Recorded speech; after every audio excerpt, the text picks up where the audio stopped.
কোরআনের মধ্যে একটা বরকত রয়েছে, কোরআনের চাইতে কোন নূর, কোন বরকত আলা কোন কিতাব পৃথিবীতে আকাশের নিচে এই জমিনের পরে এই মানুষের জন্য আর একটিও নাই। কি বলেন, আছে? আছে কি? আর নেই।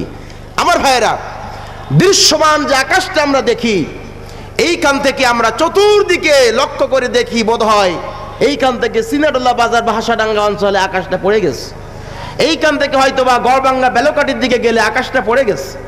ওইখানে যদি আপনি আবার যান তাহলে দেখবেন ইমাননগর মুজগুনি এলাকায় আকাশটা পড়ে আছে।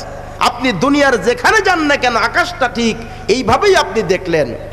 এই যে আকাশটা, এই মাটি থেকে যেখানে আমি আপনি বসে আছি এখন, এই আকাশ থেকে বিজ্ঞান বলছে 22 লক্ষ আলোক বছর এই আকাশটি হলো দূরে।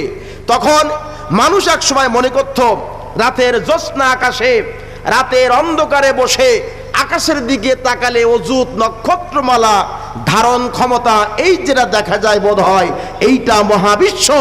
কিন্তু বিজ্ঞানীরা গবেষণা করে তাদের মেধা, তাদের যোগ্যতা আমাদের এই ধারণাকে পরিবর্তন করে দিয়েছেন। বিজ্ঞানীরা বলেছেন শুধুমাত্র মানুষের দৃশ্যমান আকাশটা হলো পৃথিবীর একটা গ্যালাক্সি মাত্র, এবং এর চাইতে ঊর্ধ্ব আকাশে يا نفس إن لم تظفري لا تجزعي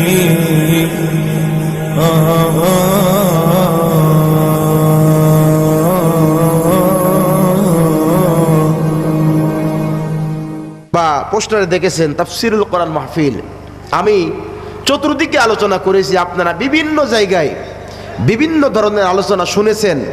মাহফিল যদি চতুর্দিকে হয়, নতুন ওয়াজ কিন্তু খুঁজে পাওয়া মুশকিল। আর নতুন কোরআনের চাইতে নতুন কিন্তু আর কোনো কিছু নাই।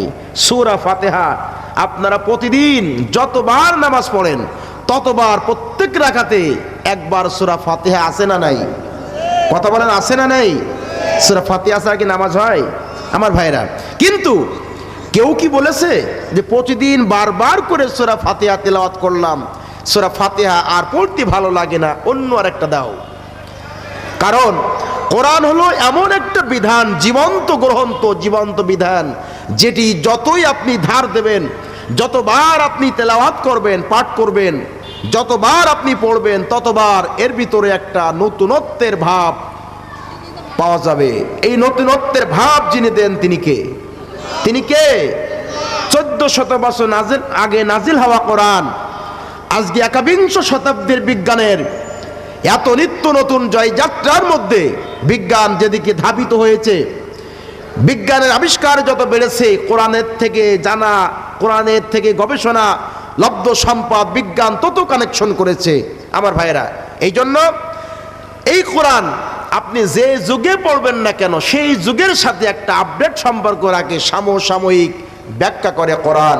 প্রিয় ভাইয়েরা, এই জন্য আমি আজকে গরম আলোচনা না, নরম আলোচনা করব। সেটা হলো যাতে মানুষেরা বুঝতে চায় যে ইহকাল এবং পরকাল কি জিনিস।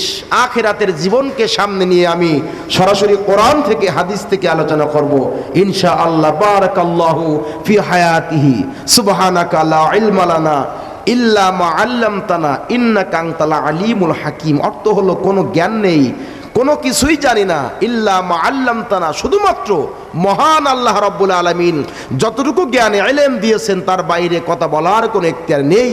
এই জন্য আমার কোনো আকর্ষণ নয়, আকর্ষণ হলো কোরআনের। আমার কথা আপনারা শুনবেন না, শুনবেন হলো মহান রব্বুল আলামিনের কথা। আসুন, আমি আজকে তেলাওয়াত করেছি সূরা নাবা। সূরা নাবা হলো নবী করিম সাল্লাল্লাহু আলাইহি সাল্লাম বলেন, সূরা নাবা এমন একটি সূরা, যদি কোনো মানুষ দুনিয়ার জীবন এবং আখিরাতের জীবন তথা পরকালের জীবন যদি জানতে চায়, তারা যেন সূরা নাবা, সূরা মুরসালা, সূরা নাজিয়া, সূরা তাকবীর তারা যদি তেলাওয়াত করে, তাহলে পরে তারা জীবিত থাকা অবস্থায় আদালতে আখিরাতের যে দৃশ্য প্রেক্ষাপট সেটা তারা সচক্ষে অবলোকন করলো।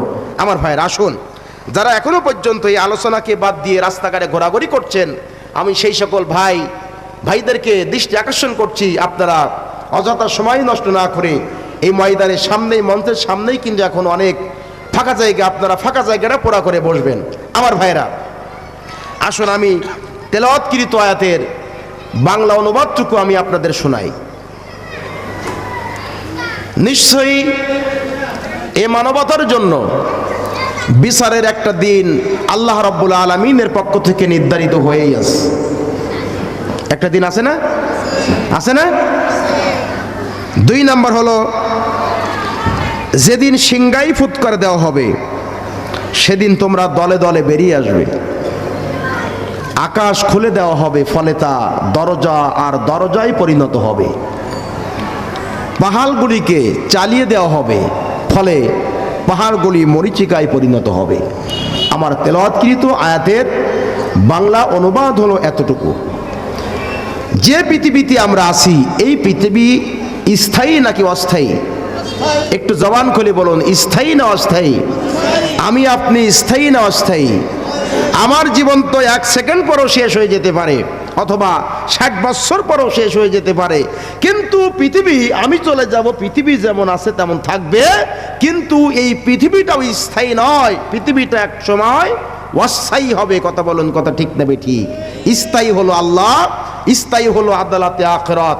সুতরাং আমি আর আপনি যারা মাতবারি করি, গাদ্দারি করি, বাহাদুরি করি, আমরা সবাই মরণশীল, অত্যন্ত ক্ষণস্থায়ী।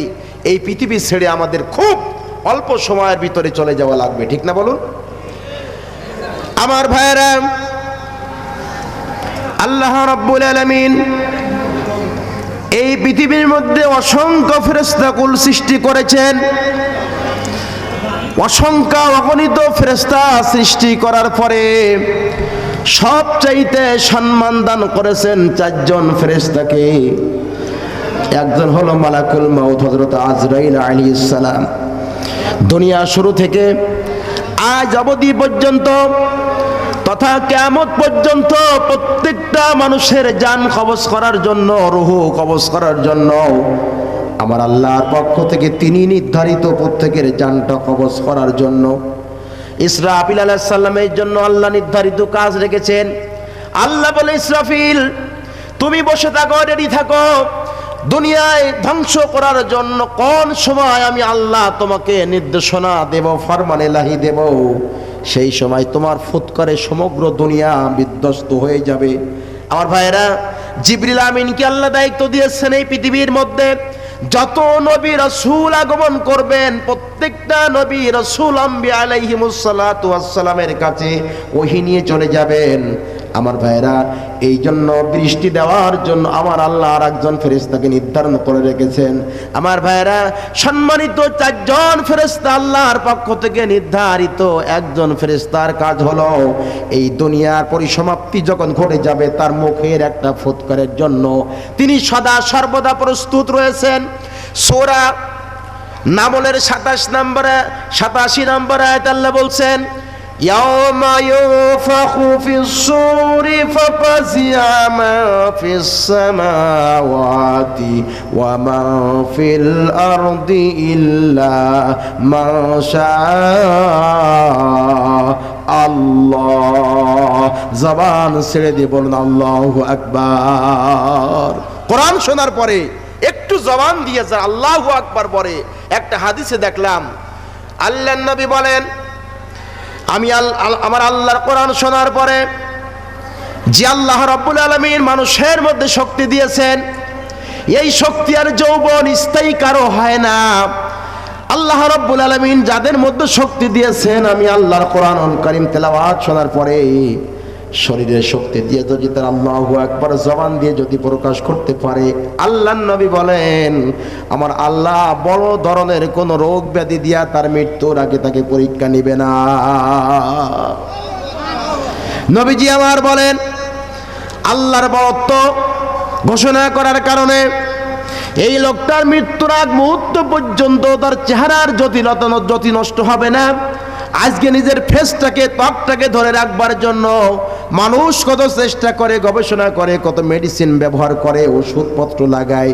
আমার ভাইরা, কিন্তু নবী আমার বলেন আল্লাহর বরত্ব যারা ঘোষণা করবে তাদের চেহারার জ্যোতি মৃত্যুর আগ দিন পর্যন্ত নষ্ট হবে না, তাদের চেহারা নষ্ট হবে না কোনোদিন।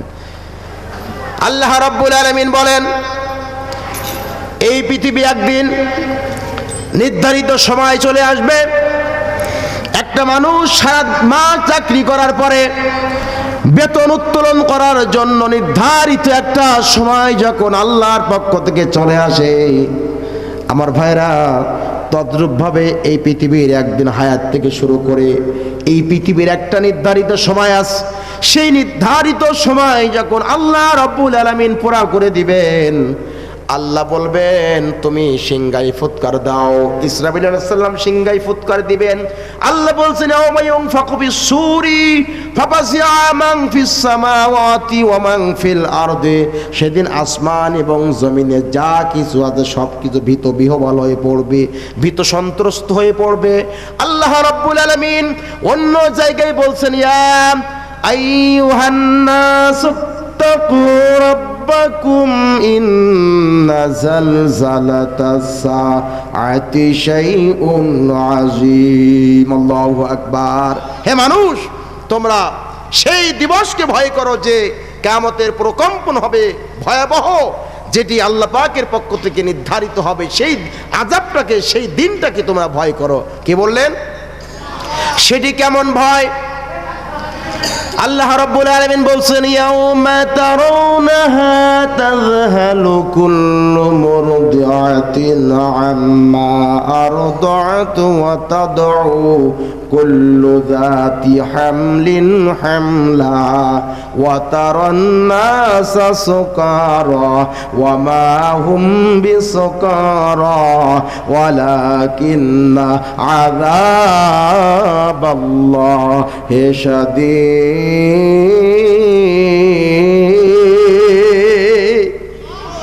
আল্লাহ রাব্বুল আলামিন বলছেন মানুষেরা খেয়াল করো, ও নবী তুমি যদি সেই সময়টা বেঁচে থাকতে, যদি তুমি সেই সময়টা দেখতে, একজন মানুষের গর্ভবতী অবস্থায় একজন মহিলা থাকবে, কিন্তু তার গর্ভপাত করানোর জন্য, ডেলিভারি করানোর জন্য, সন্তান প্রসব করানোর জন্য কেশবপুর মনিরামপুর কোনো ক্লিনিকে নেওয়া লাগবে না। এমন একটা বিকট আওয়াজ হতে থাকবে আমার ভাইয়ের, আমার বন্ধুর, আমার গর্ভবতী মহিলাদের অটোমেটিকভাবে তার গর্ভপাত হয়ে যাবে, বাচ্চা পড়ে যাবে, কিন্তু গর্ভবতী মহিলা জানতে পারবে না। অটোমেটিক্যাল ভাবে আমার কলিজার টুকরা ডেলিভারি হয়ে গেছে, বাচ্চা ডেলিভারি হয়ে পড়ে যাবে। মা এদিক ওদিক পালাতে থাকবে, ছুটতে থাকবে, হুশটুকু থাকবে না, সেন্সটুকু থাকবে না। আমার একটা বাচ্চা ডেলিভারি করে আমি সেখানে ফেলে রেখে আসছি। আল্লাহ রাব্বুল আলামিন বলছে ও নবী তুমি যদি সেই দিনটা দেখতে, তাহলে তুমি দেখতে গর্ভবতী মায়েরা বাচ্চাগুলো ফেলে এদিক ওদিক পালিয়ে চলে যাচ্ছে। যে বা মায়েরা তার কলিজার টুকরা বাচ্চাকে বুকের স্তন পান করাচ্ছে, এই বুকের স্তন পান করানো অবস্থায় তাকে ফেলে রেখে এদিক ওদিক পালিয়ে চলে যাচ্ছে। মানুষগুলা উন্মাদ হয়ে যাচ্ছে। অতারান নাসা সুকারা, কিন্তু তারা মাদক সেবনকারী হবে না, নেশাগ্রস্ত করে মাতাল হবে না।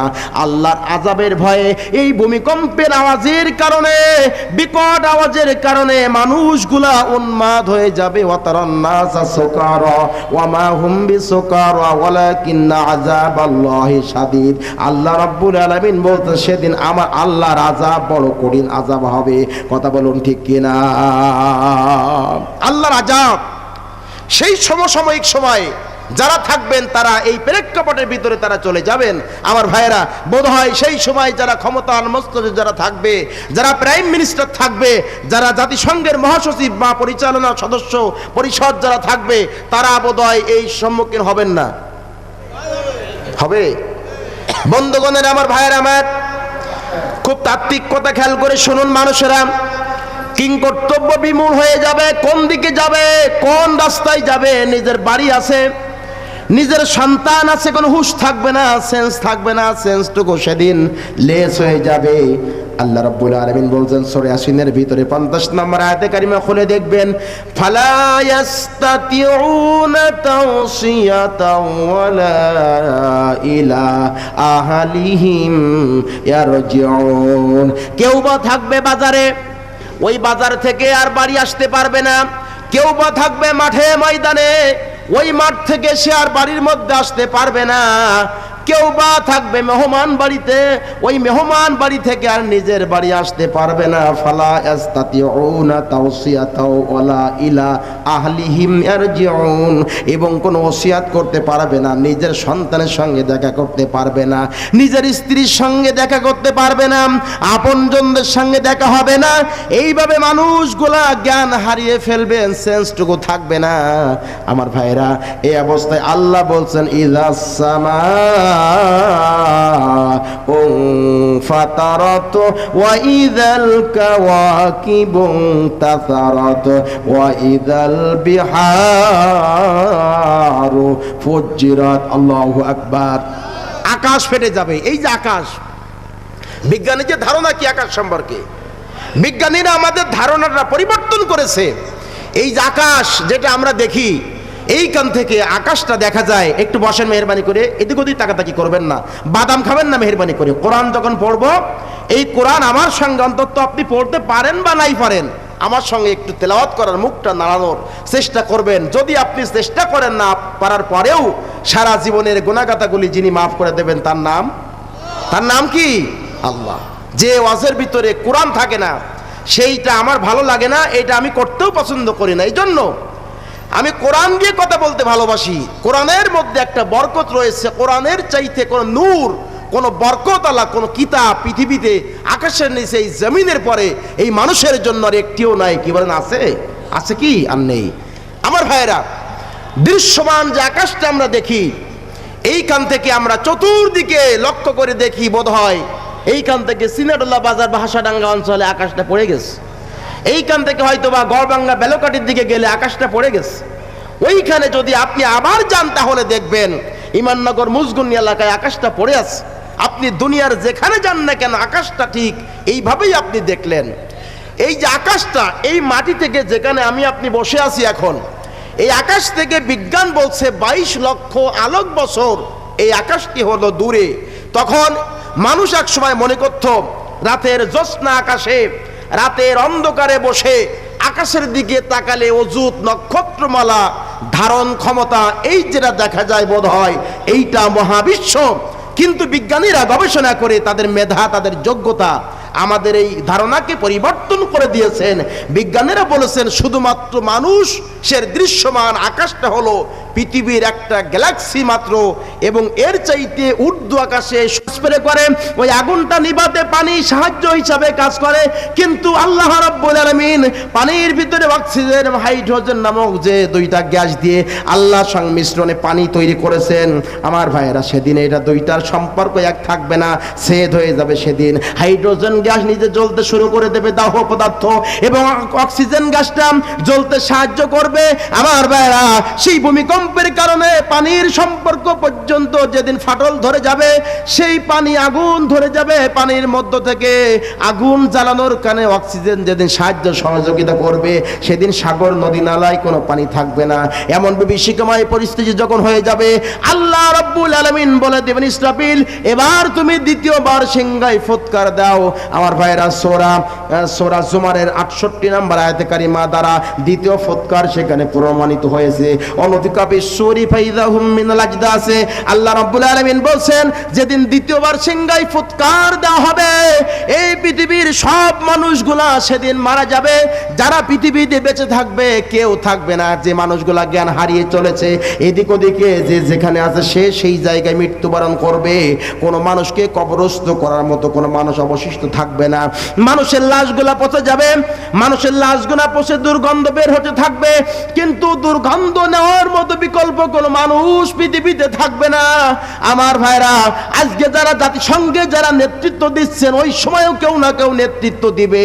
আজকে যারা ক্ষমতার বাহাদুরি দেখাচ্ছেন, ঠিকই ওই সময় তারা কেউ না কেউ ক্ষমতার বাহাদুরি দেখাবে। আজকে যারা মানুষকে মানুষ বলতে চায় না, ওই সময় কিছু মানুষ মানুষকে মানুষ বলতে চাবে না। যারা নিজেদের ক্ষমতার বড়াই যারা দেখাবে, আল্লাহ রাব্বুল আলামিন সবাইকে সমান ধরাশায়ী করে ফেলবেন। কেউ সেদিন বাঁচতে পারবে না। প্রত্যেকটা মানুষ পড়ে থাকবে, কবরস্থ করার মতন দ্বিতীয় কোনো মানুষ অবশিষ্ট থাকবে না। এমন পরিস্থিতি, পরিবেশ, একটু নিজের বিবেকের কাছে প্রশ্ন করেন তো, সেই সময় অবস্থাটা কত ভীতিকর পরিবেশ সৃষ্টি হবে।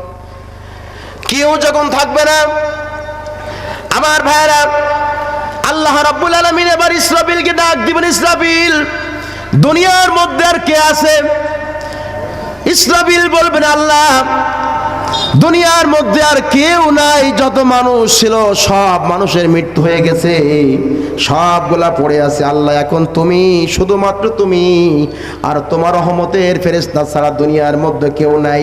বন্ধুগণের আমার ভাইয়ের আমার, আল্লাহ রাব্বুল আলামিন মালাকুল মাউতকে ডাক দিবেন, ও মালাকুল মাউত শুনে নাও, জেনে নাও, পৃথিবীর মধ্যে যত ফেরেশতা আছে সব ফেরেশতার জানটাকে তুমি কবজ করে ফেলো। জানটা কবজ করে নেওয়ার পরে আল্লাহ রাব্বুল আলামিন বলবেন, এবার মালাকুল মাউত এই পৃথিবীর মধ্যে আর কে কে বেঁচে আছে বলো। বলবেন, চারজন সম্মানিত ফেরেশতা ছাড়া এই পৃথিবীর মধ্যে দ্বিতীয় আর কেউ নাই। আমার ভাইয়ের আমার বন্ধুর আমার, সেদিন আল্লাহ রাব্বুল আলামিন মালাকুল মাউত কি বলবেন, ও মালাকুল মাউত মিকাইলের জানটা তুমি কবজ করে নাও, তার মউত দিয়ে দাও। দুনিয়ার শুরু হওয়া থেকে আমি সহ আপনি সহ সব মানবতাকে জান কবজ করার জন্য, রুহু কবজ করার জন্য আল্লাহ রাব্বুল আলামিন মালাকুল মাউতকে যেমন দায়িত্ব দিয়ে প্রেরণ করেছেন, আল্লাহ রাব্বুল আলামিন সেদিন বলবেন, তুমি ছাড়া বাকি তিনজন ফেরেশতা রয়েছে যারা, তাদের জানটা রুহুটাকে তুমি কবজ করে নাও, কারণ আমি গোটা মানবতার জন্য হাসরের ময়দান কায়েম করতে চাই। পৃথিবীতে যে মানুষটা হায়াত দিয়েছে আমি 80 বছর, যে পৃথিবীতে হায়াত দিয়েছি 100 বছর, 100 বছর হায়াত পাওয়ার পরে পৃথিবীতে কোন পথে চলেছে, কোন মতে এসেছিল, এইটা হিসাব নিকাশ করার জন্য আমি রব্বুল আলামিন হাসরের ময়দান কায়েম করতে চাই। এই জন্য সকলকে মওত দাও, কেউ থাকতে পারবে না। আমার বন্ধুগণের আমার ভাইয়ের আমার, মালাকুল মওত সবাইকে জানটা কবজ করে নিলেন। এবার আল্লাহ রাব্বুল আলামিন জিজ্ঞাসা করলেন, আর কে বাকি আছেন? মালাকুল মওত বলল, আল্লাহ কোনো ফেরেশতারা নাই, আরো সম্মানিত তিনজন ফেরেশতার জানটা কবজ করা হয়ে গেছে, এখন শুধু আমি আর আল্লাহ মহিয়ান গরিয়ান সর্বশক্তিমান আল্লাহ, শুধুমাত্র আপনি আর আমি ছাড়া পৃথিবীতে একটা মাখলুকাত পর্যন্ত বেঁচে নাই। আল্লাহ রাব্বুল আলামিন তখন আওয়াজ দিবেন, মালাকুল মাউত তুই তো বেঁচে থাকতে পারবি না, বেঁচে থাকার কোনো অধিকার তোর নাই। তুই দুনিয়া শুরু থেকে আজ পর্যন্ত যত মানুষের জানটা যে কায়দায় কবজ করেছো, তোমার নিজের জানটা তুমি আজকে নিজেই কবজ করে নাও। আল্লাহ রাব্বুল আলামিন বলবেন, সেদিন মুতুইয়া মালাকুল মাউত তুই মারা যা। মালাকুল মাউত সেদিন বলল, আল্লাহ আমি যদি আগে জানতে পারতাম দুনিয়ার সব মানুষের জানটা কবজ করার পরে আমার নিজের জানটা আমার নিজেকে কবজ করতে হবে, তাহলে পরে এই দায়িত্ব আমি নিতে যেতাম না। দায়িত্ব না নেওয়ার জন্য আমি আল্লাহর কাছে, আপনার কাছে আশ্রয় প্রার্থনা করতাম। আমার ভাইরা, আল্লাহ রাব্বুল আলামিন সেদিন বলবেন, কুল্লু মান আলাইহা ফানিউ ওয়া ইয়াবকা ওয়াজহু রাব্বিকা যুল জালালি ওয়াল ইকরাম। আল্লাহু আকবার বলো। আমার ভাইরা, আল্লাহ বলেন, কুল্লু মান আলাইহা ফান, আজকে সব শেষ, কেউ নেই। ওয়ায়াবকা ওয়াজহু রাব্বিকা যুল জালালি ওয়াল ইকরাম, আজকে যুল জালালি ওয়াল ইকরাম ছাড়া এই পৃথিবীতে দ্বিতীয় আর কেউ নেই, সব মরে গেছে। এবার আসুন, আল্লাহ রাব্বুল আলামিন আওয়াজ দিবেন, ইয়া দুনিয়া আইনা আশজারুকি, ও দুনিয়া তোমার সেই গাছপালাগুলো যে কোথায়? আইনা দুনিয়া জিবালুকি, দুনিয়া তোমার সেই পাহাড়গুলা কোথায়? দুনিয়ার স্বৈরাচারীরা কোথায়? যারা মানুষের উপর অত্যাচার করত, যারা মানুষের প্রতি জুলুম করত, যারা মানুষের সম্পদগুলো নিয়ে সিনেমিনি খেলতো, যারা রাস্তাঘাটে মানুষের সম্পদ লুট করার জন্য কুয়াশার ভিতরে যারা বেঁচে থাকতো, ডিজিটাল কায়দায় যারা মানুষের কাছ থেকে ছিনতাই করত, চুরি করত, যারা মানুষের উপরে আক্রমণ করত, মিথ্যা মামলা যারা দিত, সেই মানুষগুলো আজকে দুনিয়াতে আছে নাকি? দুনিয়ার কোনো জবাব নাই, আসমানের কোনো জবাব নাই, জমিনের কোনো জবাব নাই, কারণ আসমানও থাকবে না, জমিনও থাকবে না, আল্লাহর সঙ্গে কথা বলার মতন দ্বিতীয় আর কেউ সেদিন থাকবে না। কথা বলুন ঠিক কিনা? প্রিয় ভাইরা, একটু বলুন তো, ভাবুন তো, আমরা কি সেই সময় হাজির হব কিনা? কথা বলুন, আমরা কি পালিয়ে কোথাও যেতে পারবো কি?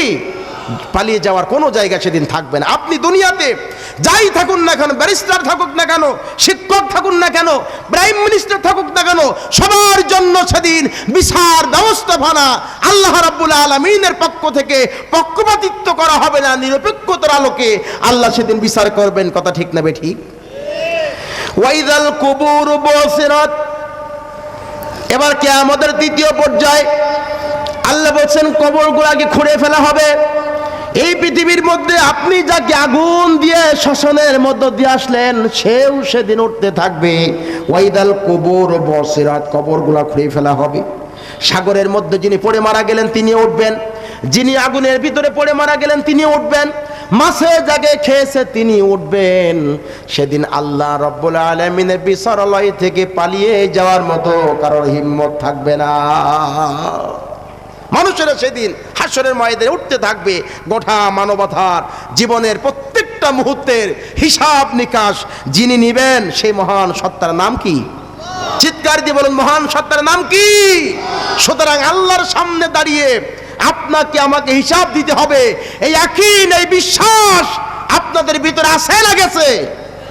তাহলে দুনিয়ায় কি ইচ্ছা মতন জীবনযাপন করা যাবে? জীবনযাপন করা যাবে?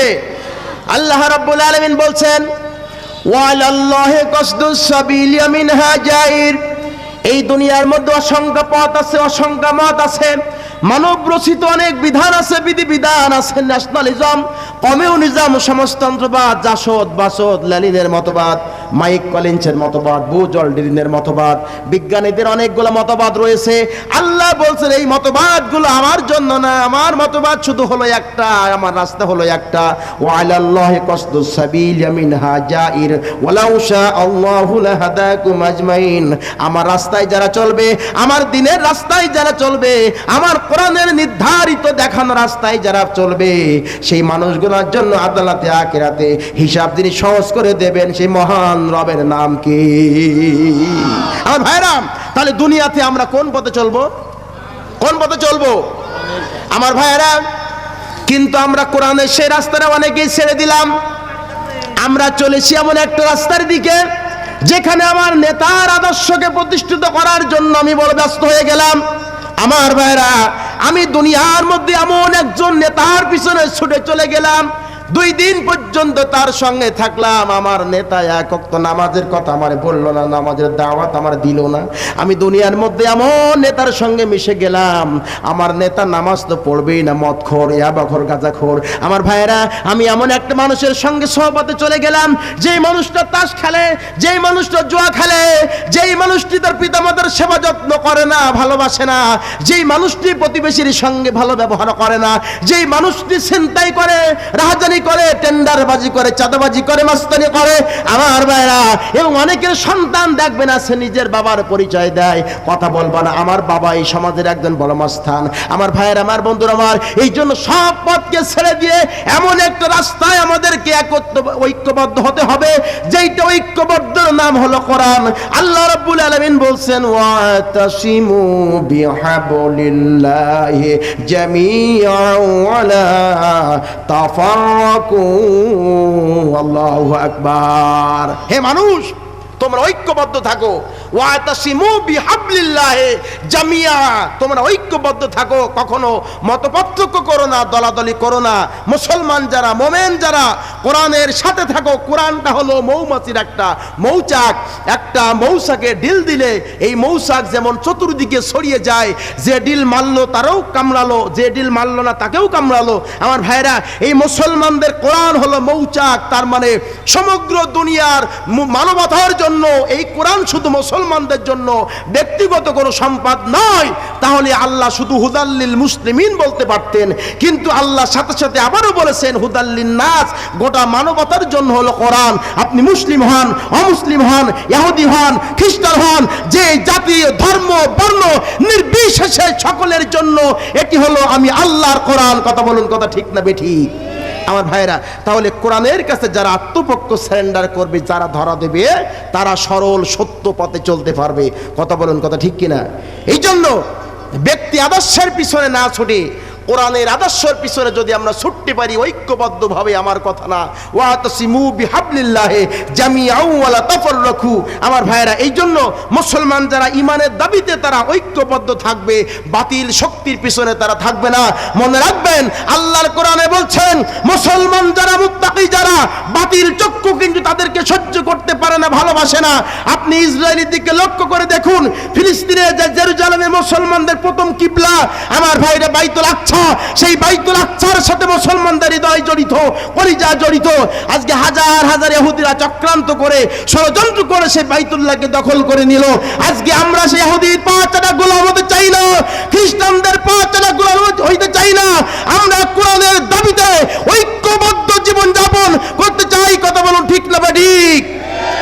আমার ভাইরা, মনোক্ষুণ্ণ হবেন না, ইহুদিরা পৃথিবীর থেকে নিশ্চিহ্ন হবে। রসুল বলেছেন, নবীজির ভবিষ্যৎবাণী, ইহুদিরা যদি আস্তে আস্তে তাদের সন্তানদের মাধ্যমে জেরুজালেমকে যদি তারা দখল করে নিতে থাকে, আল্লাহ রসুলের ভবিষ্যৎ হাদিসের ভিতরে আমি পড়ে দেখলাম, নবীজি বলেছেন পৃথিবীর থেকে ইহুদিরা আজ হোক কাল হোক তারা একদিন নিশ্চিহ্ন হয়ে যাবে, তারা স্থায়ী হতে পারবে না। আমার ভাইরা, আজকে ইহুদিরা এই পৃথিবীর মধ্যে এত শৃঙ্খল জাতি, এই জন্য অ্যাডলফ হিটলার বলেছিলেন, আমি এককভাবে 60 লক্ষ ইহুদিদেরকে হত্যা করে গেলাম। আমার ইহুদিদের হত্যা করার পরে আমি কিছু বাঁচাই রেখে গেলাম, যাতে পৃথিবীতে গোটা মানবতা বুঝতে পারে যে হিটলার যেটা করেছিল এটি তার সঠিক সিদ্ধান্ত ছিল। ইহুদিরা হাজার হাজার নবী রাসূলদেরকে পর্যন্ত হত্যা করেছে, শুধু সাধারণ মানুষ না। এমনকি ঈসা আলাইহিস সালামকে হত্যা করেছেন মর্মে তারা উল্লাস করে নেচেছিল এবং বলেছিল, কাতাল্লাল মাসিহা ঈসা ইবনে মারইয়াম, আমরা এইমাত্র ঈসা ইবনে মারইয়াম ঈসা আলাইহিস সালামকে হত্যা করে আসলাম। আমার ভাইরা, হাজারো নবী রাসূলদেরকে হত্যা করেছেন, শুধু হত্যা করে নাই, হত্যা করার পরে তাকে কবরস্থ করার পরে বুখারীর বর্ণনা হাদিসে আমি দেখলাম যে তাদের কবরের পরে তারা ঘর তৈরি করে, গৃহ নির্মাণ করে এবং তাদের কবরের করে তারা বাথরুম পর্যন্ত করেছে। এইভাবে পৃথিবীতে ইহুদিরা এত শৃঙ্খলা বিশৃঙ্খল একটি জাতি। সুতরাং আল্লাহ বলেছেন, ইমানের দাবিতে যারা বলিয়ান ইহুদি এবং নাসারা, তার মানে বাতিল মতবাদ, আল্লাহর প্রতি অবিচল বিশ্বাস এবং আস্থায় যারা বিশ্বাসী না মোমেন, তাদের সঙ্গে বন্ধুত্ব করবে না। এ কথা কার? এ কথা কার? আমার কথা শোনার দরকার নেই, কথা কার? আমার ভাইরা, এবার আসুন, হাসরের ময়দান কায়েম হয়ে যাবে।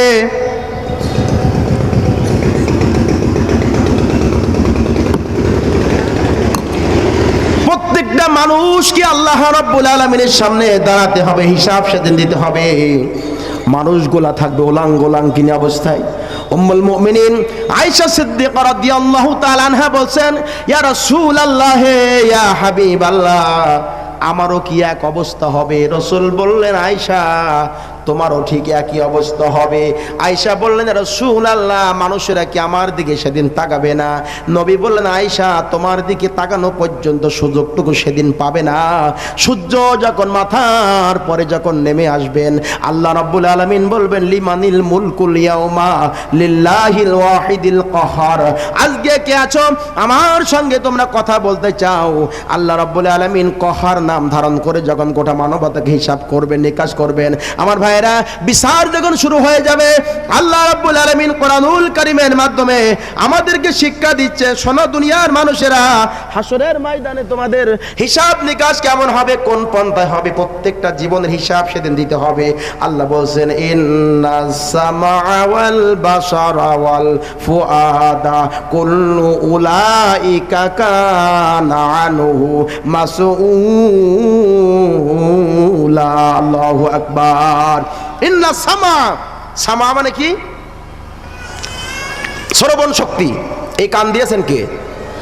জবান ছেড়ে বলুন, কান কে দিয়েছেন? আল্লাহ বলেছেন, ইন্না সামা, মানুষেরা এই শ্রবণ শক্তি সম্পর্কে তোমাদের জিজ্ঞাসা করা হবে। কানে যে শোনে না, আমরা তার কালা বলি, কানে শোনে না। এই লোকটার কাছে আপনি যতই কথা বলুন, এই বেচারা কত কষ্টে আছে, লোকেরা তার সাথে কথাই বলতে চায় না, যে যতই কথা বলি চাচা কিন্তু কানে শুনতে পাবে না। আমার ভাইরা, এই যে কান আল্লাহ দিয়েছেন, এই কানের হিসাব আল্লাহর কাছে দিতে হবে, দিতে হবে না? ইন্নাস সামা, দুনিয়ার মানুষেরা তোমাদেরকে শ্রবণ শক্তি দিলাম। এই শ্রবণ শক্তি তোমরা কি শুনেছো, কোন জায়গায় গান হয়েছে, গানের আওয়াজটা তোমরা কান দিয়ে শুনেছো, কিন্তু ইমাননগর মুজগুন্নি অঞ্চলে ফজরের আজান যখন ছিল তোমরা এইটা শোনো নাই। তোমরা কোরআনের ময়দান আসতে বসতে পারো নাই, তোমরা রাস্তাঘাটে ঘুরে বেড়ালে কোরআনের রস শোনো নাই। আমার ভাইরা, এই জন্য শোনার জন্য কানের হিসাব আল্লাহর কাছে দিতে হবে। আল্লাহ জিজ্ঞাসা করবেন, ইন্না সামা ওয়াল বাসার, এরপরে দর্শন শক্তি, চক্ষুর হিসাবটা আল্লাহর কাছে আপনাদের সেদিন দিতে হবে। আল্লাহ রাব্বুল আলামিন সরাসরি জিজ্ঞাসা করবেন সামা ওয়াল বাসার, দুনিয়ার মানুষেরা তোমাদের দর্শন শক্তি দিলাম, চক্ষু দিলাম, এই চোখের বিনিময়ে কি আমল নিয়ে আজকে আমার কাছে তুমি আসছো? মানুষেরা সেদিন হিসাব নিকাশ দিতে পারবেন না। আমার ভাইয়েরা, এমন বিভীষিকাময় অবস্থা, এই যে চক্ষু আল্লাহ রাব্বুল আলামিন দিয়েছেন, এই চোখের ভিতরে রয়েছে মণি, মণির ভিতরে রয়েছে লেন্স। আজকে বিজ্ঞান গবেষণা করে দেখছে লেন্সটাকে আমার আল্লাহ প্রায় 1,70,000 চিকন রগের ছাউনি দিয়ে ব্রেনের সঙ্গে মেমোরির সঙ্গে আল্লাহ এমন সুন্দর করে সেটআপ দিয়ে রেখেছেন, দুনিয়ার 650 থেকে 700 কোটি মানুষের মধ্যে আপনার চোখের সেরা উপসেরাগুলো কার সঙ্গে কারো মিলবে না। আমার ভাইয়েরা, ইমিগ্রেশনের ভিতরে আপনার চোখের যেমন একটা ছাপ নেওয়া হয়, আপনি বৈধ না অবৈধ এইটা দিয়ে আপনাকে শনাক্ত করা যাবে সহজে। যদি আপনি একটা অ্যাকাউন্ট খুলতে যান, এখন শুধুমাত্র আপনার মুখের একটা ছাপ ছাড়া কিন্তু অ্যাকাউন্ট ওপেন করা যায় না। তার মানে আল্লাহ রাব্বুল আলামিন আপনার চোখের যে সেরা উপসেরাগুলো তৈরি করেছেন নিয়ামত স্বরূপ, এইগুলা একটা কারোর সঙ্গে কারো মিলতে পারবে না। আমার ভাইয়েরা, আমার বন্ধুরা আমার, এই জন্য আল্লাহ বলবেন সামা ওয়াল বাসার, বান্দা তোমার চোখের শক্তি, দর্শন শক্তি দিলাম দেখার জন্য, তুমি কোনগুলা দেখেছো কোনগুলা দেখো নাই সেইগুলা হিসাবটা আমার কাছে আজকে দিতে হবে। আমার ভাইয়েরা, দুনিয়ার মসজিদটাকে আমরা দেখতে পেলাম না, পিতামাতাকে আমরা দেখতে পেলাম না, দুনিয়ার যেখানে অবৈধ কাজ সেই কাজটা আমি চক্ষু দিয়ে দেখে চলে গেলাম হেঁটে হেঁটে। আল্লাহ রাব্বুল আলামিন বলছেন বান্দা তোমার দর্শন শক্তি সম্পর্কে আমার কাছে জবাবদিহি করতে হবে। আল্লাহ যদি বলে বান্দা চোখের হিসাবটা দাও, তাহলে কিন্তু সেদিন জান্নাতে যাওয়া আমার জন্য আপনার জন্য সহজ হবে না কঠিন হবে? কথা বলুন, সহজ হবে না কঠিন হবে? সেদিন কি আমরা জান্নাতে যেতে পারবো? জান্নাতে যেতে পারবো না। এই দুটো চোখ, এই চোখ অসংখ্য পলিউশন, সব বায়ু দূষণ এইখানে আপনারা আছেন, এটা যদি দেখা যেত যে এই জায়গায় অনেক ময়লা আবর্জনা আপনার চোখের সামনে ঘুরতেছে, ভাসতেছে, এইটা যদি আপনি দেখতে পেতেন এই পরিবেশটা কত খারাপ নোংরা, যদিও সেটা সচক্ষে দেখা যাচ্ছে না, মাইক্রোস্কোপ ছাড়া দেখা সম্ভব নয়, তথাপিও এই যে চোখের ভিতরে ক্রমান্বয়ে ধুলা বালি ময়লা আবর্জনা চোখের ভিতরে ক্রমান্বয়ে ঢুকতেছে, এইটা যদি অটোমেটিক্যাল ভাবে পরিষ্কার করে দেওয়ার মতো একটা মেডিসিন ওষুধ আল্লাহ চোখের ভিতরে না তৈরি করতেন, তাহলে চোখটা পচে যেত, চোখটা গলে যেত, নষ্ট হয়ে যেত, ওয়াকিজ হয়ে যেত। তার মানে এই ময়লাটাকে ধুয়ে মুছে পরিষ্কার সাফ করে দেওয়ার জন্য, মুহূর্তের মধ্যে ক্লিন করে দেওয়ার জন্য আল্লাহ রাব্বুল আলামিন মেডিসিন রূপী এক ধরনের গরম পানি চোখের পাতা পলকের সাথে সাথে অটোমেটিক্যাল ভাবে আল্লাহ ব্যবস্থা করেছেন চোখটাকে পরিষ্কার সুরক্ষিত রাখার জন্য। আমার ভাইরা, এই চোখের নিয়ামত অবশ্যই দিতে হবে। পিতা মাতাকে তুমি দেখেছো কিনা? এই চক্ষু দিয়ে আমার কোরআনটাকে দেখেছো কিনা? চোখটা দিয়ে দেখে হেঁটে হেঁটে রাস্তা দিয়ে মসজিদে তুমি গেছো কিনা? যেগুলা দেখতে বলেছিলাম বান্দা দেখছো কিনা?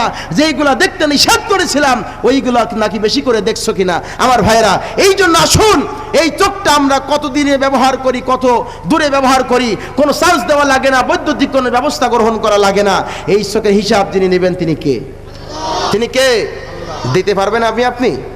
দিতে পারবো আমরা? কেউ দিতে পারবো না। কোনো শায়েখ কেউ দিতে পারবে না, কোনো পীর সাহেব, কোনো বুজুর্গ, কোনো উলামা কেউ দিতে সক্ষম নই। এইগুলা পৃথিবীতে আমাদের অনেক হিসাব নিকাশ করে চলার দরকার আছে না নেই? 3 নম্বরে আল্লাহ বলছেন সামা ওয়াল বাসার ওয়াল ফুআদা কুল্লু উলাইকা কানা আনহু মাসউলা। অন্তঃকরণ সম্পর্কে আল্লাহ জিজ্ঞাসা করবেন। অন্তঃকরণটা কি? পরের আয়াতে আল্লাহ বলছেন ওয়ালাকাদ খলাকনাল ইনসানা ওয়া না'লামু মা তুওয়াসওয়িসু বিহি নাফসুহু ওয়া নাহনু আকরাবু ইলাইহি মিন হাবলিল ওয়ারিদ। চিৎকার দিয়ে বলুন আল্লাহু আকবার। ওয়ালাকাদ খলাকনাল ইনসান, আমি মানুষ সৃষ্টি করেছি। কে বললেন? কে বললেন? আমাদের সৃষ্টি করেছেন কে? আমরা জীবনের সকল ক্ষেত্রে ইবাদত করব কার? মসজিদ ইবাদত করব কার? রাস্তা ইবাদত করব কার? জমিন ইবাদত করব কার? কয় আমি তাহাজ্জুদ নামাজ, এক মুরব্বী বলে আমি তাহাজ্জুদ নামাজ পড়েছি জমির আলী। বলে কয় জমির আলী তুমি তাহাজ্জুদ নামাজ পড়ো কেমনে? তোমার বাড়ি নেই, ঘর নেই? তো বলে তাহাজ্জুদ নামাজ পড়ার সময় আমি যখন সেজদায় যাই তখন একটু অন্যের জমির পানি কাটিয়ে আমার জমিতে ঢুকাই নিছি। অন্যের জমির পানি কাটিয়ে আমার আল দিয়ে আমার জমিতে ঢুকাই নিছি। আমার ভাইয়েরা, আল্লাহ রাব্বুল আলামিন বলছেন মানুষকে আমি সৃষ্টি করেছি, খলাকনাল ইনসান ওয়া না'লামু, আমি জানি মা তুওয়াসবিসু বিহি নাফসু, মানুষ তার অন্তর দিয়ে কি পরিকল্পনা করেছে, কি ষড়যন্ত্র করবেন, কার চলার পথকে গতিরোধ করবেন, আগামীকাল কি করবেন মর্মে তার অন্তরের ভিতরে কল্পনা করেছেন, জল্পনা করেছেন। এই ফেব্রুয়ারি মাসের 29 তারিখে তিনি কি করবেন, কোথায় যাবেন, কার কাছ থেকে আত্মসাৎ করবেন, কার জমি ফাঁকি দিয়ে নিবেন, কাকে ওজনে কম দিবেন, কার সম্পদ লুট করে নিবেন, এই অন্ধকার রাতে কাকে রাস্তার মধ্যে দাঁড় করিয়ে গাড়ি ঘোড়া ছিনতাই করে নেবেন, এখনো পর্যন্ত করেনি। আল্লাহ বলছে বান্দা খলাকনাল ইনসান ওয়া না'লামু মা তুওয়াসবিসু বিহি নাফসু, এই জন্য মানুষ সৃষ্টি করেছি আমি, এই জন্য মানুষ অন্তরে যেটা কল্পনা করে জল্পনা করে সেটি আমি আল্লাহ খবর রাখি। এ কথা কার? তাহলে মনে মনে যদি আমরা কল্পনা করি খারাপ কিছু, আল্লাহ জানতে পারবেন না? আল্লাহ জানতে পারবেন না? তাহলে কি চুরি করার কোনো উপায় আছে? ফাঁকি দেওয়ার কোনো উপায় আছে? সুতরাং মনে রাখবেন আল্লাহকে ফাঁকি দেওয়া যাবে না। দুনিয়ায় যদি আমি নামাজ কাজা করি, দুনিয়ায় যদি আলেমদের বিরোধিতা করি, দুনিয়ায় যদি মুত্তাকি বান্দাদের বিরুদ্ধে ষড়যন্ত্র করি, দুনিয়ায় যদি ভালো মানুষের বিপক্ষে কথা বলি, দুনিয়ায় যদি মুহসিনদেরকে ভালোবাসতে না পারি, আমার ভাইরা আল্লাহ রাব্বুল আলামিন বলছেন আমি তো তোমাকে সৃষ্টি করেছি, সুতরাং তোমার অন্তরের কল্পনা জল্পনা সব আমি জানি। ওয়া নাহনু আকরাবু ইলাইহি মিন হাবলিল ওয়ারিদ, বান্দা মনে রাখবা আমি তোমার ঘায়ের এই রগের শাহরাগের চাইতেও তোমার কাছাকাছি আছি। আল্লাহ কোথায় আছে? নাহনু আকরাবু ইলাইহি মিন হাবলিল ওয়ারিদ, তোমার ঘাড়ের রগের, যেই রগের পরে তোমার মাথা, এই রগের শাহরাগের চাইতেও বান্দা আমি তোমার অতি নিকটে, অতি কাছে। এখন বলুন তাহলে আল্লাহ কোথায়? এটা প্রশ্ন করি আপনাদের কাছে, আল্লাহ কোথায় আছে বলেন?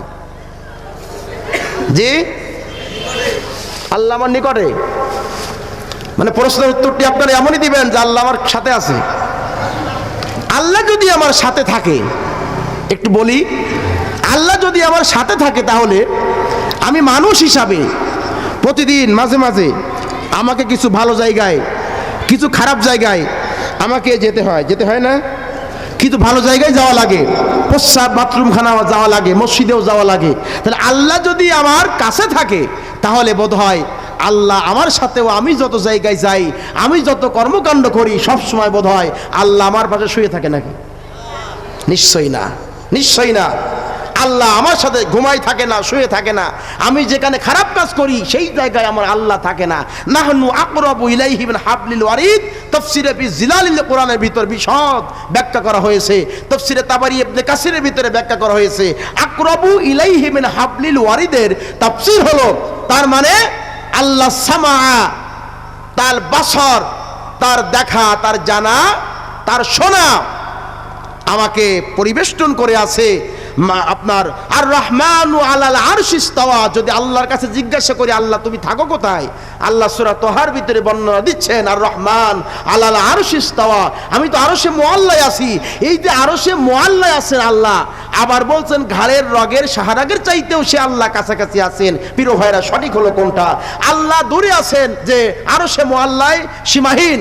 তো আল্লাহ যে দূরে আছেন বিষয়টা এমন নয় যে প্রচন্ড কুয়াশাকে উপেক্ষা করে এই অঞ্চল ইমাননগর, মুজগুনি, দুর্বারাঙ্গা, বাটবিলা, এই বাঁকাবর্ষী অঞ্চলে গভীর রাতে কে কার কাছ থেকে টাকা পয়সা ছিনতাই করে নিতেছে, কে কার পরে হামলা করে, মামলা করে, কে কার পরে অত্যাচার করে, জুলুম করতেছে, এই যে দূরে আছেন মারমে তিনি দেখতে পাচ্ছেন না। বিষয়টা কি এমন? বিষয়টা কি এমন? বিষয়টা এমন নয় নিঃসন্দেহে। এই জন্য তাফসীরবিদরা বলেছেন যে আল্লাহর সামা, তার দেখা, তার জানা, তার শোনা, গোটা সৃষ্টি জগৎকে অবলোকন করে আছেন, সৃষ্টি জগৎকে এইভাবে ছাতার মতন ঢেকে আছেন। তার জানার বাইরে, শোনার বাইরে কোনো কিছু সংগঠিত হচ্ছে না। সুতরাং আমি আপনি যেখানে যা করছি মুহূর্তের মধ্যে সেটা অডিও, ভিডিও, ক্যামেরা হচ্ছে কিনা? আমার ভাইরা, বিজ্ঞান আবিষ্কার করে ফেসবুক তৈরি করেছে, সামাজিক যোগাযোগ মাধ্যম, ইউটিউব তৈরি করেছে, টুইটার আবিষ্কার করেছে, মেসেঞ্জার, আপনার ইমো, এরপরে আপনার হোয়াটসঅ্যাপ, এইগুলা বিজ্ঞান আবিষ্কার করলো, গবেষণা করলো অল্প দিনের মধ্যে। যে বিজ্ঞান এইগুলো আবিষ্কার করেছে সেই বিজ্ঞানী সম্পর্কে আল্লাহ বলেছেন উতীতুম মিনাল ইলমি ইল্লা কলিলা, তোমাদের সামান্যতম জ্ঞান দিলাম। এই সামান্যতম জ্ঞান দিয়ে যদি আমার আল্লাহ মানুষ যদি উড়োজাহাজ তৈরি করতে পারে, রকেট আবিষ্কার করতে পারে, ইউটিউব তৈরি করতে পারে, ফেসবুক, টুইটার, মেসেঞ্জার, হোয়াটসঅ্যাপ এইগুলো যদি আবিষ্কার করতে পারে, আমার ভাইরা ইমেইল যদি তৈরি করতে পারে, মুহূর্তের মধ্যে একটা চিঠি, একটা কথা যদি আদান প্রদান করা যায় দুনিয়ার যে কোনো জায়গায় হোক না কেন, এইটা যদি সামান্য জ্ঞান দিয়ে আল্লাহ করতে পারে, গোটা মানবতার দুনিয়ার চরিত্র, মানুষের চরিত্র মুহূর্তের মধ্যে আল্লাহ ফেরেশতা দিয়ে অডিও ভিডিও করে বোধহয় রাখতে তিনি কষ্টকর নাকি? রাখতে পারেন? মনে রাখতে হবে। আল্লাহ রাব্বুল আলামিন আরো বলছেন, তিলকা হুদুদুল্লাহি ফালা তা'তাদুহা। আল্লাহু আকবার। বান্দা, দুনিয়াতে তোমাকে দিলাম, এই জন্য ইচ্ছা মতো চলা যাবে না, ইচ্ছা মতো খাওয়া যাবে না, ইচ্ছা মতো ঘোরাঘুরি করা যাবে না। দুনিয়ায় চলার জন্য মুমিনের জন্য একটা সীমারেখা, বর্ডার আছে। আমার ভাইয়েরা, পুলিশ যদি কোন আসামিকে ধরে নিয়ে চলে যায়, কোন আসামিকে যদি পুলিশ ধরে নিয়ে চলে যায়, ইচ্ছায় হোক অনিচ্ছায় হোক, সেই পুলিশের কথা মতো কিন্তু আসামিকে চলতে হয়। আমার ভাইয়েরা, বিচার ব্যবস্থাপনায় যেটা আসে সেইভাবে আসামিকে চলতে হয়।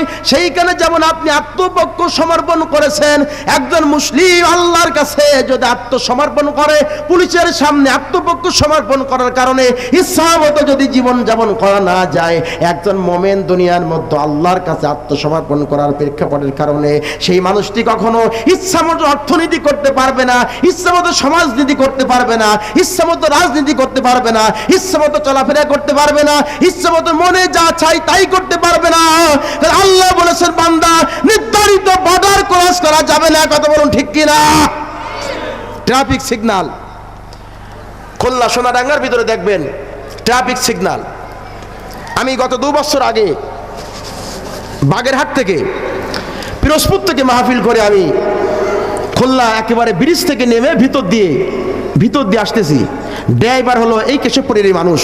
আমরা একসঙ্গে আসতেছি মাহফিল শেষে, আমরা প্রাইভেটের ভিতরে 3 জন। এর ভিতরে গাড়ির ভিতরে আমি ঘুমাই গেছি। আমি বুঝতে পারিনি যে ড্রাইভার ওখানে ভিতরে দাঁড়ায় আছে, গ্যাস নেবে, এই জন্য ভিতরে ঢুকেছে। আমার ভাইরা, তো আমি ঘুম থেকে জেগে দেখলাম যে আপনি এখানে দাঁড়িয়ে আছেন কেন? আমরা তো ইচ্ছা করলে সামনের দিকে যেতে পারতাম,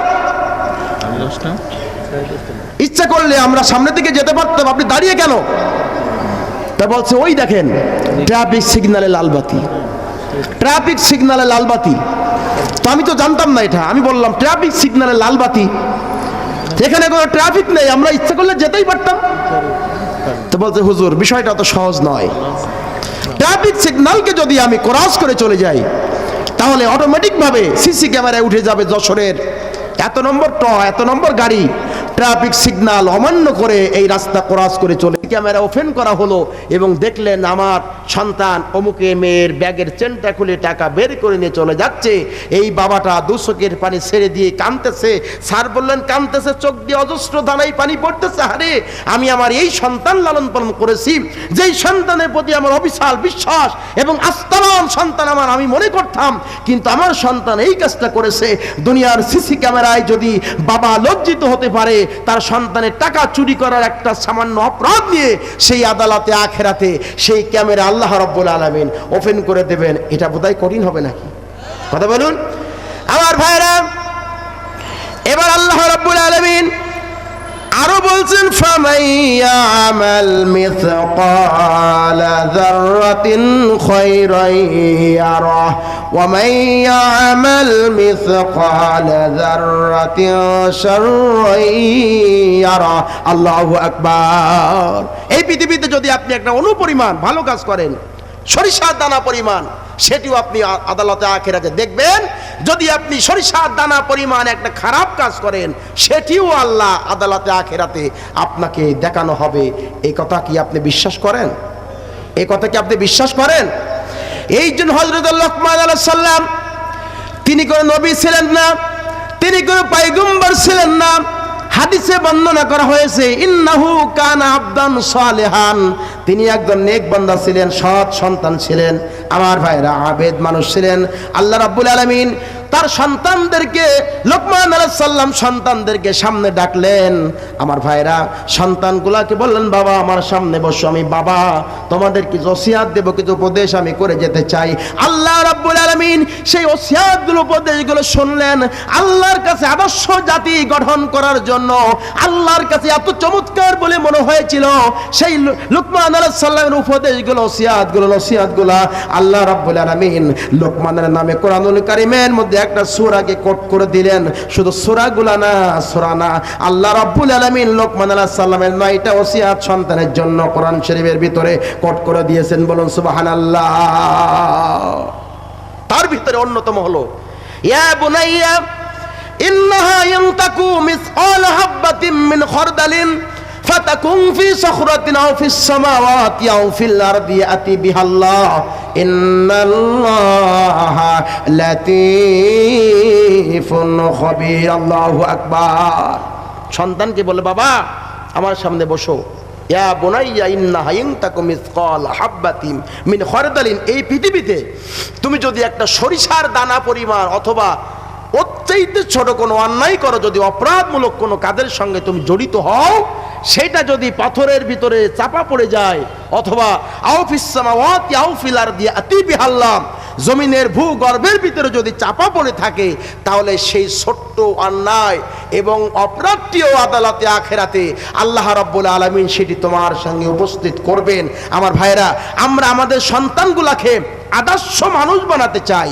আজকে মাদ্রাসার ময়দানে মাহফিল, সন্তানগুলো আদর্শ এমনি হয় না, এলেম থাকতে হয় সন্তানদের ভিতরে। সন্তানদেরকে ছেলে হোক মেয়ে হোক আল্লাহর দ্বীনের জ্ঞান, দ্বীনের সহি বুঝ তাদের ভিতরে দিতে হবে। সন্তানগুলাকে আমরা কোনোদিন একদিন বলতে পেরেছি কিনা, বাবা ওই অন্যায় কাজটা করো না, ওটা গুনার কাজ, তুমি যদি এই খারাপ কামটা করো আদালতে আখেরাতে আল্লাহর সামনে তোমাকে জবাবদিহি করতে হবে। সন্তান কি এমনি ভালো হয়? সন্তান এমনি ভালো হয় না।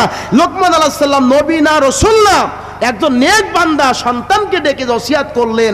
আল্লাহর কাছে এত বড় ভালো লেগেছে, ভালো লাগার কারণে আল্লাহ রাব্বুল আলামিন সেই কথাগুলো 9টা উপদেশ কোরআনুল কারীমের মধ্যে কোট করে দিলেন। আমি আরো কয়েকটা উপদেশ একটু বলতে চাই।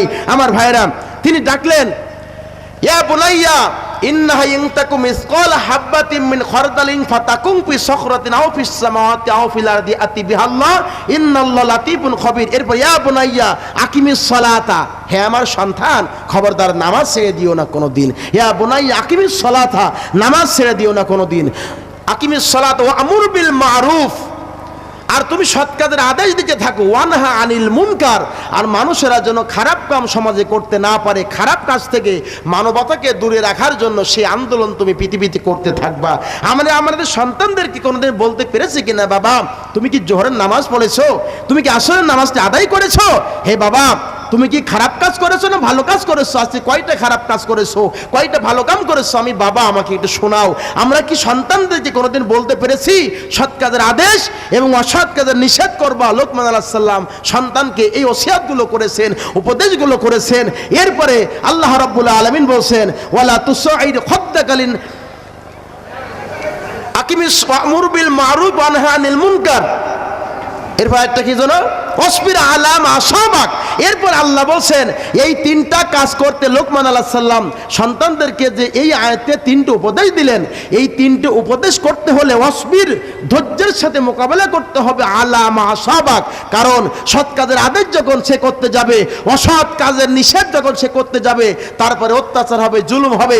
তার মানে এই জায়গায় যারা গানের আয়োজন করবে, প্যান্ডেল যারা করবে, সেই সমাজের এমন কিছু প্রতিপত্তিশালী মানুষ, এই সমাজে এমন কিছু ক্ষমতাবান মানুষ, যেই মানুষের সামনে আমার মতো মসজিদের ইমাম, আমার মতো ওয়াইস, আপনার মতন ইমানদার মানুষ তাদেরকে নিষেধ করতে পারবেন না। নিষেধ করলে আপনার বিরুদ্ধে অভিযোগ হবে, দায়ের করা হবে।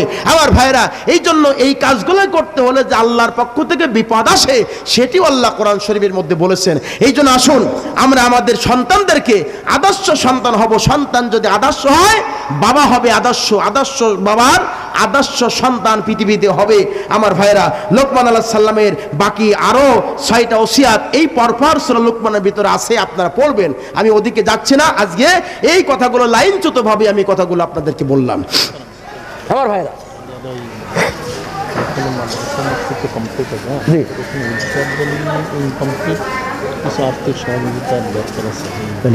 যদি আমি টাকা চাই তাহলে ঈদগার জন্য হবে, সেটা তো বেশি টাকা হবে, মানুষ দিবে বেশি, আরো সেটা আদালতে আখেরাতে আমাদের হিসাব আমাদের কাছে নেবেন। আমরা কি সেই আদালতে আখেরাতে মোমেন হয়ে উঠতে চাই না কাফের হয়ে উঠতে চাই? দুই হাত তুলে দেখান কি হয়ে উঠতে চাই, দুই হাত তুলে দেখান। নারায়ে তাকবীর, লিল্লাহে তাকবীর। আল কোরআনের আলো, আল হাদিসের আলো। কোরআন আছে যেখানে, কোরআন নাই যেখানে হাত নামান। কোরআন যেখানে নেই মুসলমানদের আন্দোলন সংগ্রাম সে রাস্তায় থাকবে না, আন্দোলন সংগ্রাম থাকবে কোরআন রাস্তায়, কোরআন যেখানে সেখানে। কথা বলুন ঠিক না? বন্ধুগণের আমার, যে কথা আমি বলছিলাম সেই কথা হলো ইকরা কিতাবাকা কাফা বিনাফসিকাল ইয়াউমা আলাইকা হাসিবা। কিয়ামতের মাঠে আল্লাহ বলবেন, বান্দা আজকে তোমার নিজের পঠিত যে জীবদ্দশার যে আমলনামা, সেই আমলনামাগুলো আজকে তুমি পড়ে দেখো, তুমি জান্নাতে যেতে চাও নাকি তুমি জাহান্নামে যেতে চাও। সেদিন আমরা দেখতে পাবো লা ইগাদিরু সগীরাতাও ওয়ালা কাবীরাতান ইল্লা আহসাহা। পৃথিবীতে যে ছোট অন্যায় করেছিলাম, ছোট গুনাহ, সেটিও সেই খোলা কিতাবের ভিতরে আছে, যেটি বড় গুনাহ করেছিলাম সেটিও সেই বইয়ের ভিতরে আছে। সুতরাং সেদিন কিন্তু আমরা লজ্জিত হব, আমাদের নাসিকা কুঞ্চিত হবে, আমরা লজ্জিত হব। সেদিন কিন্তু পালানোর কোনো জায়গা আমাদের থাকবে না। কি বলেন, থাকবে? আল্লাহ রাব্বুল আলামিন বলছেন, ইয়াউমা তা'তি কুল্লু নাফসিন তুজাদিলু আন নাফসিহা ওয়া তুওয়াফা কুল্লু নাফসিন মা আমিলাত ওয়া হুম লা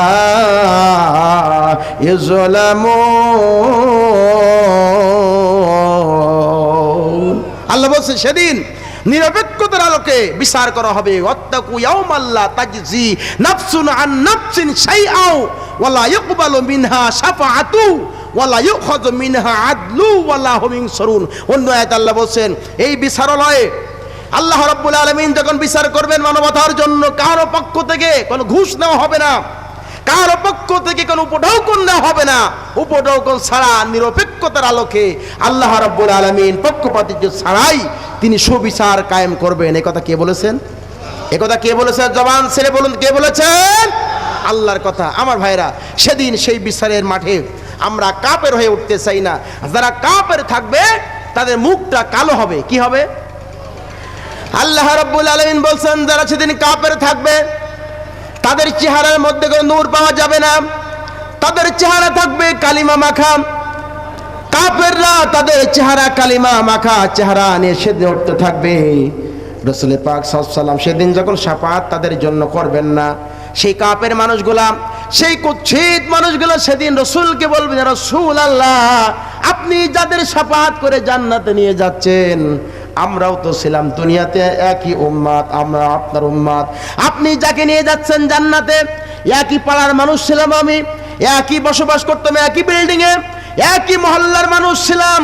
আজকে আপনি আমাকে শাফাআত না করে ওকে করে জান্নাতে নিয়ে চলে যাচ্ছেন। ইয়া রাসূলুল্লাহ আমি কি অন্যায় করেছি, অপরাধ করেছি? আল্লাহর নবী বলবেন, বান্দা তুমি আমার উম্মাত না, তুমি ভুল বলো, মিথ্যা কথা বলো না। মানুষগুলা তখন বলবে, কাফের কুচ্ছিত মানুষগুলা তখন বলবে, ইয়া রাসূলুল্লাহ আমি আপনার উম্মাত, আপনি কেন আমাদেরকে ভুলে যাচ্ছেন, চিনতে পারেন না? আল্লাহ রাসূল বলবেন, না, কোনোদিন কোশ্চিন কালেও তোমরা আমার উম্মাত হতে পারবা না। ওই দিকে নজর করে দেখো, আমার যারা উম্মাত তাদের মুখের দিকে নজর করে দেখো, মুখের দিকে নূর চমকাচ্ছে, নূর চমকাচ্ছে, হাতের দিকে নূর, পায়ের দিকে নূর। তার মানে পুজুর পানি যেখানে স্পর্শ করেছে, লেগেছে, সেই জায়গা গুলা নূরে ঝলমাল ঝলমাল করতেছে। আমার ভাইয়েরা, আমার বন্ধুরা আমার, সেদিন নবীজির শাফাআত কিন্তু মিলবে না। এই জন্য কাফের হতে চাই না। দুনিয়ার মধ্যে তিন শ্রেণী মানুষের বসবাস করে, চার শ্রেণী হবে না। একটা হলো মুমিন, একটা হলো মুনাফিক, একটা হলো কাফের। এই জন্য মুনাফিকের সঙ্গে মুমিনের কোনো সম্পর্ক থাকবে না, কাফেরের সঙ্গে মুমিনের কোনো দুনিয়ায় সম্পর্ক থাকবে না।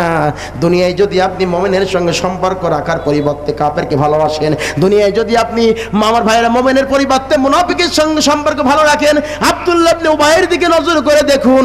আমার ভাইয়েরা, বিশ্ব নবীর আপন চাচা আবু তালিবের দিকে নজর করে দেখুন, ওরা কিন্তু কাফের অবস্থায় চলে গেছে, মৃত্যুবরণ করেছে। আমার ভাইয়েরা, বিশ্ব নবীর দোয়া তাদের জন্য কবুল করা হয়নি। আব্দুল্লাহ ইবনে উবাইয়ের জন্য নবীজি জানাজায় দাঁড়িয়ে 70 বার দোয়া করা করার জন্য চেষ্টা করেছেন।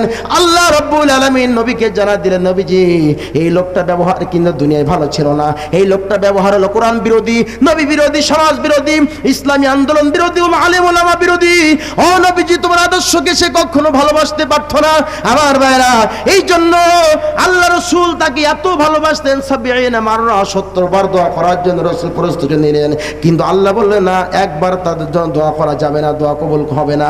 আমার ভাইরা, বিশ্ব নবীর দোয়া আব্দুল্লাহ ইবনে উবাই ইবনে সুলুদের ব্যাপারে কবুল করা হলো না, আপন চাচা আবু তালিবের ব্যাপারেও কিন্তু রাসূলের দোয়া কবুল করা হলো না। আমার ভাইরা, আমার বন্ধুরা আমার, এই জন্য আমার আপনার দোয়া কিন্তু কাফিরদের জন্য মঞ্জুর হবে না।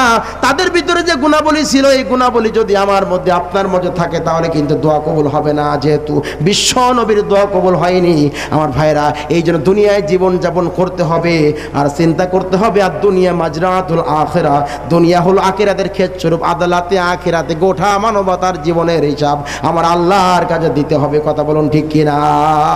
সেদিন সন্তান বাবার পরিচয় দিবে না, বাবা সন্তানের পরিচয় দিবে না, ভাই ভাইয়ের পরিচয় দিবে না। আজকে বন্ধু বন্ধুর পরিচয় দেয়, বন্ধু ছাড়া বন্ধু চলতে পারে না, সন্তান ছাড়া বাবা চলতে পারে না, বাবা ছাড়া সন্তান চলতে পারে না।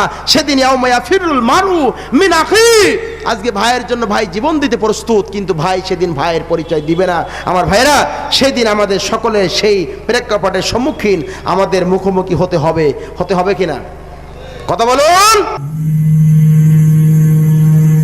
يا نفس إن لم تظفري لا تجزعي